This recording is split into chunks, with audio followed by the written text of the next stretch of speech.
He was living in a tent when he saw her fall. Marcus Bell had $2 in his pocket, grease permanently stained into his hands, and a piece of cardboard for a floor. The 93-year-old woman on the broken bicycle had no idea who he was.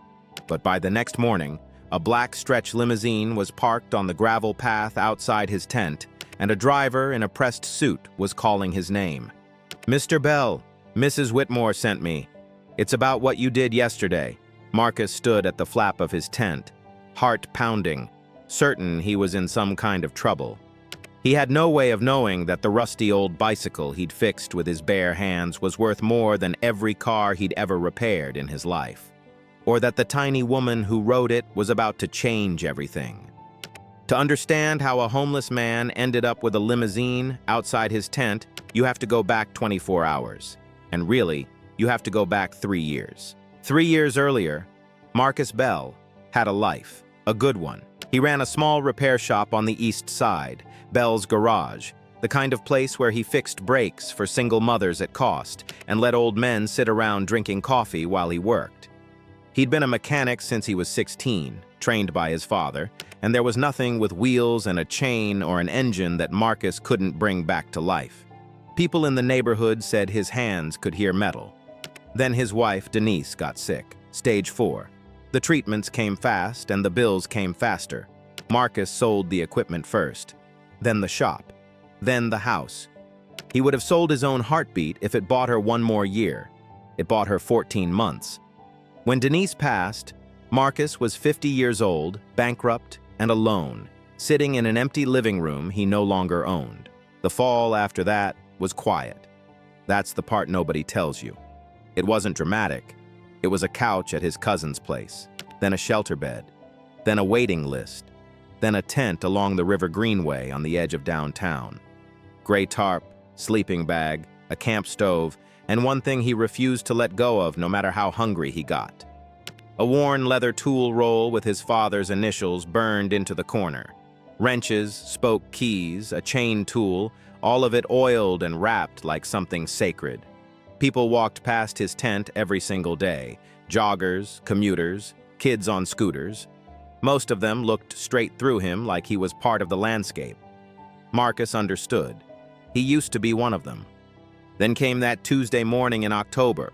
Marcus was boiling water on his camp stove around 7 when he heard the sound every mechanic knows in his bones. The metallic crack of a chain letting go, followed by the scrape of a fender folding into a spinning wheel.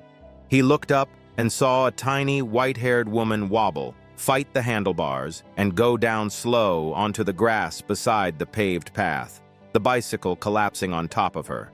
She couldn't have weighed 100 pounds. Wool coat, thick glasses, hair pinned up like it was 1955. A man in running gear swerved around her without breaking stride. A woman pushing a stroller looked over, hesitated, and kept moving. 2 teenagers filmed something on their phones 50 feet away and never even noticed. Marcus counted at least a dozen people in the 60 seconds it took him to get his boots on. Not one of them stopped. He crossed the grass and knelt beside her. "Ma'am, don't move yet. Anything hurt?" The old woman blinked up at him, then, incredibly, she laughed. A dry little laugh like paper. "Only my pride, young man, and I ran out of that around 1987. Her name was Eleanor. She said it like it was the only introduction anyone should ever need. Marcus helped her sit up, checked her wrists and her hip the way he'd learned when Denise got frail. And only when he was sure she was whole did he turn to the bicycle. And that's when Marcus Bell stopped breathing for a second. It looked like junk at first glance. Faded cream paint, surface rust on the chrome, cracked leather saddle, but Marcus's hands could hear metal, remember. He lifted the frame and felt the weight, saw the joints, and knew instantly this was no factory bike. The tubes were brazed by hand. The lugs were filed with little curling flourishes, the kind of detail a machine never makes and a man only makes for love. The geometry was strange too, unlike any production bicycle he'd ever seen. Someone had built this thing from nothing, one piece at a time. "Ma'am," Marcus said slowly, "who made this bike?" Eleanor's eyes went somewhere far away. "My husband. in 1952, in a garage with a coal furnace and no heat. She patted the crushed fender like it was a dog. I ride it every morning to visit him. 6 miles round trip. The cemetery on Chestnut Hill. 93 years old, 6 miles a day. Marcus decided right then that he would have fixed that bike if his hands were broken. "The chain snapped and your fender's finished," he told her. "Give me 2 hours." She protested. He ignored her. He carried the bicycle across the grass to his tent, sat her down on his only camp chair with a cup of tea from his dented kettle, and unrolled his father's leather tool roll on the cardboard. What happened over the next 2 hours was something like church. Marcus broke the chain down link by link, cleaned every roller in a cut-open soda bottle of degreaser, and rebuilt it with a repair link from the coffee can, where he kept spare parts scavenged from curbside bikes. He hammered the fender straight against a flat rock, working the aluminum a millimeter at a time so it wouldn't crack. He trued the front wheel by ear, plucking the spokes like guitar strings. He adjusted brakes that hadn't grabbed properly in years, repacked a bearing, and wiped 60 years of grime out of places most bike shops never look. Eleanor watched every move. She didn't chatter. She watched his hands the way you watch a pianist. "You've done this before," she said at one point. "Whole life," Marcus said. "Had my own shop once." "What happened?" Marcus was quiet for a moment, threading the chain back on. "Life got expensive," he said finally. "My wife got sick. I'd do it all again." Eleanor nodded slowly, and she didn't say sorry, and he was grateful for that. Instead, she said something strange. "My Harold used to say you can tell everything about a man by whether he fixes a thing properly when nobody's paying him to." When Marcus finally spun the rear wheel and the drivetrain ran silent, actually silent, Eleanor pressed a folded $20 bill into his palm. Marcus looked at that 20. Understand what $20 meant to him? It was a week of real food. It was a laundromat and clean socks. His stomach had been empty since the morning before. He folded her fingers back over the bill and shook his head. "No, ma'am. That one was for Harold." Eleanor stared at him for a long, long moment. Something shifted behind those thick glasses, something Marcus couldn't read. Then she asked his full name, and he told her, Marcus Bell, and she repeated it twice like she was writing it down somewhere inside herself. She climbed onto that impossible old bicycle, wobbled once, and pedaled off down the greenway, sitting straight as a queen. Marcus watched her go, rolled up his father's tools, and figured that was the end of it. A good morning. A rare one. He had no idea what he'd just set in motion. If stories like this one matter to you, take a second and subscribe. Every week on The Invisible Neighbors, we tell the stories of people the world walked past. Because the next morning at 8 o'clock sharp, the limousine came.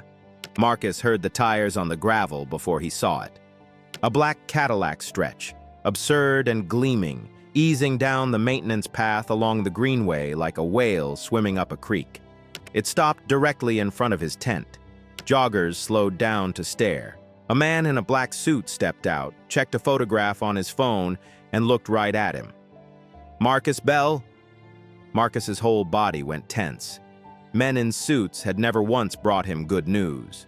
Eviction papers, bank letters, collection agents. Depends who's asking. "My name is David. I drive for Mrs. Eleanor Whitmore." The man paused. "The lady with the bicycle.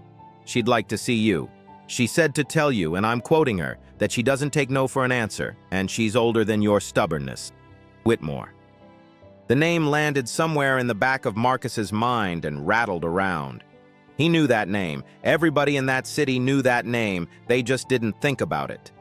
It was cast into the manhole covers downtown. It was on the sign of the old brick factory complex by the rail yard. Whitmore Cycle Works, one of the oldest bicycle manufacturers in America. Marcus rode in the back of that limousine in his cleanest dirty jacket, watching the city slide past tinted windows, feeling like a man in someone else's dream. They drove out past the suburbs, up a long driveway lined with oak trees, to a stone house that looked like it had opinions about people. Eleanor was waiting for him in a sunroom full of plants, and beside her, resting on a stand like a museum piece, was the bicycle. "Mr. Bell," she said, "do you know what you repaired yesterday?" "A good bike," Marcus said honestly. "Best built frame I've ever had my hands on." Eleanor smiled, and then she told him. Her husband was Harold Whitmore. In 1952, in an unheated garage, 26 years old and broke, Harold had hand-built a single prototype bicycle to convince a bank to loan him startup money. That bicycle, the one that fell on the grass by Marcus's tent. It was the first Whitmore ever made, the machine an entire company grew out of, the frame that appeared in the company's logo. Harold had died 9 years ago, and Eleanor had ridden that prototype to his grave nearly every morning since. 3 professional shops looked at it when the chain started skipping last year, she said. Every one of them wanted to replace the original parts with modern ones. One young man suggested I hang it on a wall and buy an electric bike. Her voice could have cut glass. You are the only person in 9 years who repaired my husband's work the way my husband would have. On a piece of cardboard, for free, while hungry. Marcus didn't know what to say, so he said nothing. I made some phone calls about you yesterday, Mr. Bell. Bell's Garage. I spoke to 4 of your old customers before lunch. Do you know what a woman named Rosa Delgado told me? She said you replaced her transmission for the cost of parts the winter her husband left, and you told her she'd paid in full. Eleanor leaned forward. The company my husband built is opening a heritage restoration workshop. Vintage Whitmores come in from all over the world needing hands that respect them. I have been looking for the person to run it for 2 years. I found him yesterday, sitting in a tent. There it was, the dream offer, the movie moment. And Marcus said no. His face went hard, and he stood up. Ma'am, I appreciate it, but I don't take charity. Not from you, not from anybody. I fixed your bike because it needed fixing. Eleanor didn't even blink. Sit down, Marcus. Something in her voice, 93 years of it, sat him down. Charity is when someone gives you something you didn't earn. I watched you work for 2 hours. That was the longest job interview of your life, and you passed it before you knew you were taking it. The position pays a salary, it comes with the apartment above the workshop, and if you're bad at the job, I will fire you personally and enjoy it. Does that sound like charity? For the first time in 3 years, Marcus Bell laughed, really laughed. But it wasn't a straight road from there. Because life never is. Eleanor's grandson, Preston, who ran the company's operations, was furious. A homeless man with a bankruptcy on his record handed the keys to the heritage workshop by a 93-year-old woman who met him on a bike path. Preston demanded background checks, insisted on a 90-day probation, and made it quietly clear he expected Marcus to fail. Some of the workshop staff whispered. Marcus heard the whispers. He'd heard worse at shelter intake desks, so he answered the only way he knew how, with his hands. His first probation assignment was a disaster nobody else wanted. A 1961 Whitmore Roadmaster that a transport museum had shipped in, crash-damaged, corroded, missing parts that hadn't been manufactured in 50 years. The estimate on file said 8 weeks, if it was possible at all. Marcus slept in the workshop the first 3 nights, not because he had to, but because for 3 years he'd dreamed about having a workbench again. He machined replacement parts from period-correct stock, matched the paint by hand from archive photographs, and delivered the Roadmaster in 19 days. The museum's curator sent a letter calling it the finest restoration they had ever received. Preston read that letter twice. Then he walked down to the workshop floor, shook Marcus's hand, and said the only word that mattered. Grandma was right. 6 months later, the Heritage Workshop had a waiting list stretching into the next year. But that's not the ending. This is. One gray morning that spring, Marcus asked Eleanor for a meeting and slid a 1-page proposal across her desk. He wanted to create a training program inside the workshop. Paid apprenticeships, tools provided, housing assistance for the first year. and he wanted to recruit exclusively from the shelters, the transitional housing lists, and the tent camps along the River Greenway. He'd already written the name at the top of the page. Second gear. Eleanor read it, took off her thick glasses, and wiped her eyes with a handkerchief that was probably older than Marcus. Harold started this company with one bicycle and no chances, she said. Approved. Now get out of my office before I hug you. Today, Second Gear has brought 11 people off the street and into paid work at Whitmore Cycle Works.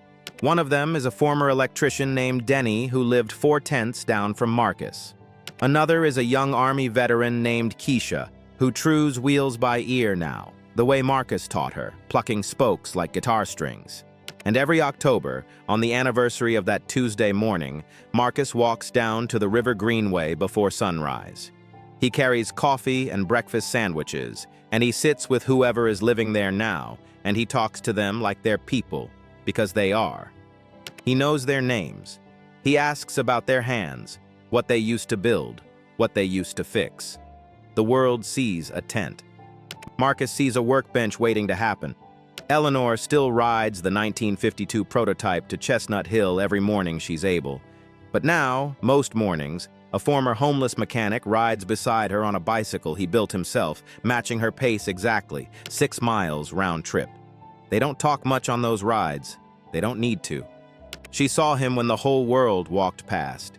He fixed what was broken and asked for nothing. Neither of them knew they were rescuing each other.